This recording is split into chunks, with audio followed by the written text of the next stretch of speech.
Do'stlar, bugun sizlarga yangilik olib keldim. Bu yangilikni ancha-muncha odam ko'rmagan. Chunki qanaqa yangilik desalaring, mana uni qaranglar. Koreys so'kini qo'ltas kirib keldi hozir O'zbekistonga. Bu hozirgi paytda iftorli dasturxonda siz dasturxoningizni juda ham chiroyli va mazali qilib beradigan so'klar. Sizlarga ham ichib ko'rishlarni maslahat beraman-da, men hozir mana idishlarni ichib ko'raman masalan. Do'stlar, mana hozir quyib oldik. Mana uni ustiga qushchan bor edi, eslangdan u sinib qolgan. Endi qani ichib ko'rib, mazasiga baho beramiz. Bu videoda iftorlikdan keyin ko'ringlar. Bismillah.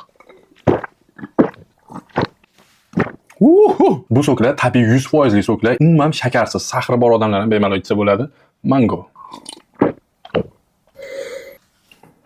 Sizlar ham ichib ko'ringlar, xullas bor. Hammani vkusi har xil, bilasizlar. Menga yoqadiganini anorli yoqadi, ananasli yoqadi, gilosli yoqadi. Sizlarga tatib ko'rsalang, qaysi biri yoqishini kommentariyada yozib qoldirib qo'yinglar.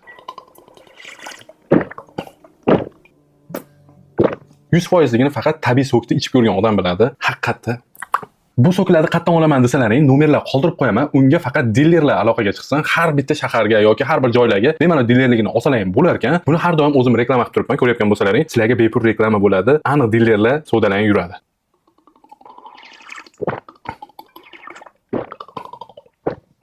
Wow. Do'stlar, hozir qoldirilgan nomer bilan yaxshilab ko'rishib, kelishib, gaplashsalar bo'ladi. Narxlarni xudo xohlasa chiroyli qilib berishadi. Bir xil narxda berishadi dilerlarga. Yaxshi foydalanib, o'zlarining bizneslarini yana ham rivojlantirsalar ham bo'ladi.